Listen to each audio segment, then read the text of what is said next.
Now we are going to begin the chapter Wave Optics. It was in the year 1637 the scientist Descartes put forward the corpuscular model of light, and this corpuscular model was later on further developed by Sir Isaac Newton in his book Optics. According to corpuscular theory, light is made up of small discrete particles called corpuscles, and it also explains the phenomenon such as reflection, refraction of light. So based on the corpuscular theory, it was found that light is a particle, that is, it is made up of small particles which is named as corpuscles, and because of those particles it undergoes reflection, refraction and so on. But later in 1678, Christian Huygens came up with wave theory of light, and wave theory satisfactorily explained the phenomenon such as refraction and reflection, and also along with that it also explained the phenomenon such as interference, diffraction, etc. Based on corpuscular theory, already reflection, refraction of light were explained, but later on the wave theory came up, and based on that also we were able to explain refraction, reflection, but along with that we also explained the phenomenon such as interference, diffraction. Now let us see what is Huygens principle. To understand Huygens principle, we have to understand what is meant by a wave front. You might have observed a still water in a water source such as a pond, and when you are dropping a stone into that still water, circular waves spread out from the point of disturbance. This is a very common thing that you might have observed, and here the circular waves that spread out are the wave front. So wave front are the surface of constant phase, that is, the particles that form a circular wave are in same phase.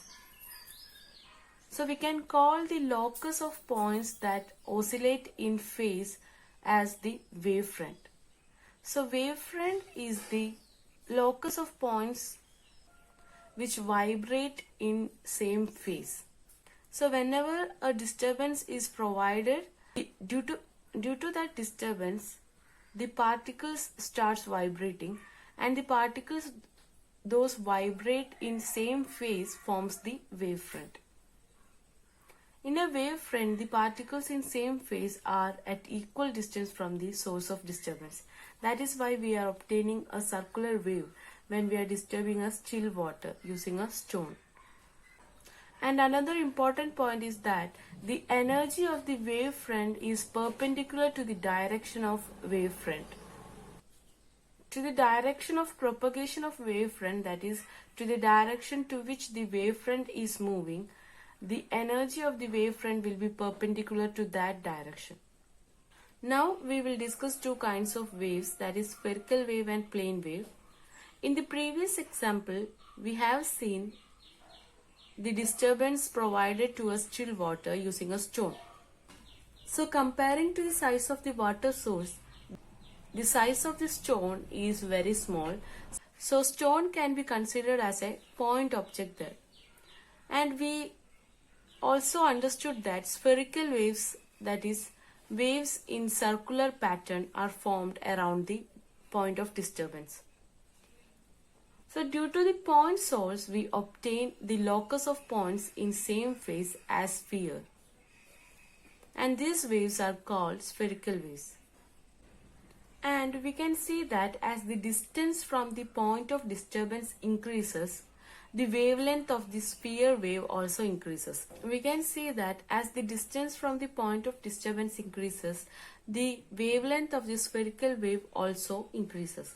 That is, the spherical waves which are formed at the larger distance are having greater wavelength. When we consider a spherical wave at a larger distance, the wavelength of that spherical wave will be larger, and if we take a small portion of such a wave, we can find the wave as a plane. and that is called a plane wave. So as we said that a point source gives a spherical wave, a source at infinity can give a plane wave. Due to the source at infinity, we obtain parallel wavefronts in a plane wave.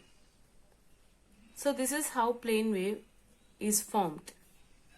Now the point put forward by Huygens in Huygens principle is about the secondary wavefront. So we have seen that due to a source of disturbance, a wavefront is formed, and let us call that wavefront as the primary wavefront. Now every point on this wavefront is under vibration, and these vibrating points of a wavefront act as a source for the secondary wavefront. That is, due to these vibration of the points of wavefront, another wavefront is produced, and therefore every point of a wavefront acts as a source of secondary disturbances and emits a wave from them called the secondary wavefront.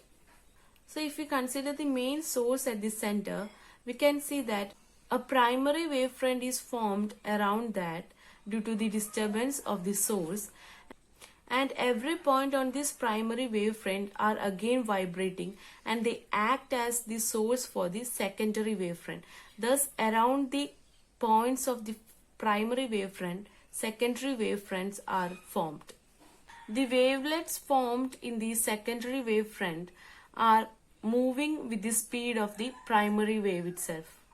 So here we are having a main source of disturbance which is marked as O, and due to this source of disturbance, a primary wavefront is formed, and every point on the primary wavefront act as a source of secondary disturbance.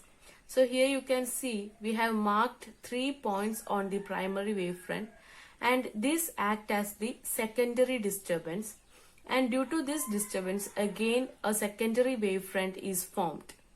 So the distance traveled by the secondary wavefront at a time t can be taken as Vt, where V is the velocity of the primary wavefront.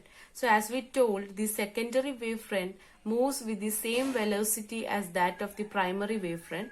So the distance covered by the secondary wavefront at a time t can be taken as V into t, velocity into time, that gives Vt.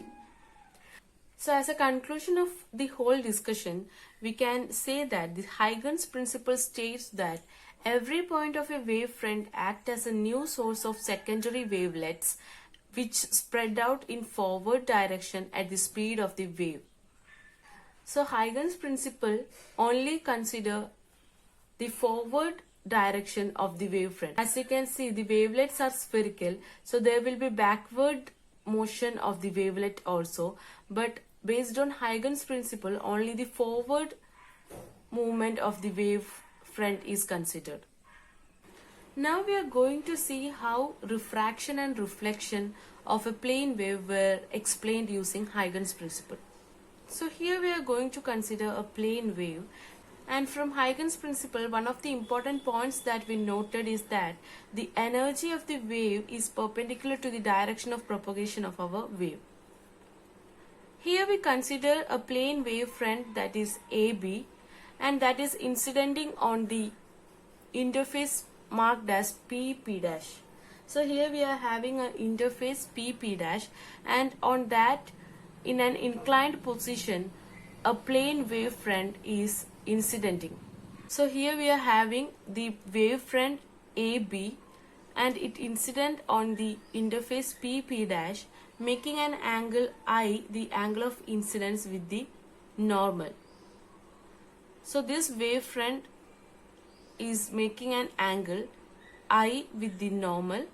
Now the interface PP dash is between the medium 1 and medium 2. Let the speed of this wavefront in medium 1 be V1 and the refractive index of medium 1 be N1. And the speed of the wavefront becomes V2 as it enters to the medium 2, and the refractive index of medium 2 is N2. Here we consider the case in which our wavefront is traveling from the rarer medium to a denser medium. Now we have to clearly analyze this figure. So here is the wavefront and it is incidenting on this interface in an inclined position, and the angle made by this wavefront with the normal is I. Now since it is inclined in position, the end A of this wavefront reaches first, and let us consider the time taken to reach the end B to this interface as T. And now let us consider the time taken to reach this end of this wavefront to the interface, that is B reaching at the interface as tau. So after time tau, the distance covered by the point B to reach the point C, that is this BC, will be V1 tau. The distance to be covered by the point B to reach C is here marked as the dotted lines. Now we know that this angle, that is the angle A, is 90 degree. As we know, this is the plane wavefront. At the ends B and A, the inner angles will be 90 degree. And at the point A where the wavefront incidents, we draw a perpendicular to the interface, which is the normal, and the angle made between the end A of the wavefront with the normal is I. And we know that this total angle is 90 degree. So we can write this small angle as 90 minus I. Let us here mark the normal as N. So the angle NAB is 90 minus I. Therefore, the angle ABC can be taken as I. So here we are applying some mathematics to obtain the angle BAC, and we obtain the angle BAC as angle of incidence I itself. Now we consider the second medium, that is when this wavefront undergoes refraction. So the end A after refraction reaches the end E. As we previously discussed that after time tau, the point B will cover a distance V1 tau. Similarly, in the medium 2, after the time tau, the point A of this wavefront covers a distance of V2 into tau. In the second medium, the velocity of our wave becomes V2. So this AE becomes V2 into tau, whereas BC will be V1 into tau. So C is the point reached by B after time tau, and E is the point reached by A after time tau. Now, once the point B undergoes refraction, here the refracted ray is drawn for the point B, and that will make an angle R, which is the angle of refraction with the normal drawn at this point of refraction. And here also, by analyzing, we can see that this is 90 minus R. In the second medium also we are having the plane wavefront, but which is refracted. And on analyzing that wavefront, plane wavefront, we see that this angle is 90 minus R, and therefore here the angle ACE is also R. So we can see we are obtaining two triangles here. Triangle ABC, which is in the first medium, and triangle AEC, which is in the second medium. Now let us consider the triangle ABC, and here is the angle of incidence. So analyzing this right angle triangle, we can write sine of this angle of incidence, that is sine I here, is opposite by hypotenuse, and here the opposite side is BC, which we have seen that is V1 tau, and the hypotenuse is AC. So we can write here from the triangle ABC as sine I is BC by AC, which is V1 tau by AC. And similarly in the triangle AEC, we have the angle of refraction here R, and by taking the sine value of this angle of refraction, we obtain opposite by hypotenuse, which is AE by AC, and we know that the AE is the distance V2 tau and AC is the hypotenuse.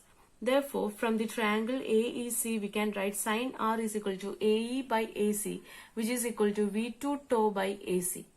Now, by dividing sin I expression by sin R, that is sin I by sin R is obtained as V1 tau divided by V2 tau, which is equal to V1 by V2. So sin I by sin R is V1 by V2. This is the Snell's law itself. So from analyzing the refraction of a wavefront with the help of Huygens principle, we have obtained the relation sin I by sin R is equal to V1 by V2. And we know that the refractive index of a medium can be related to the speed of light in that medium as n is equal to c by v.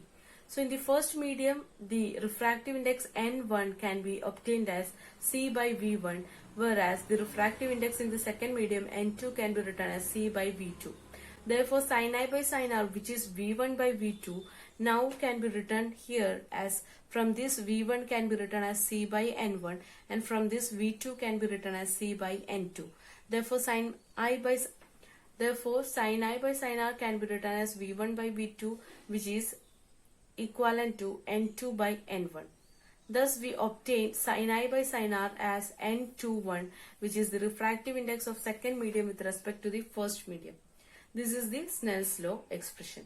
Now, to convert this relation in terms of the wavelength, we consider after time tau, let lambda 1 and lambda 2 be the distance covered by the wavefront in medium 1 and medium 2 respectively.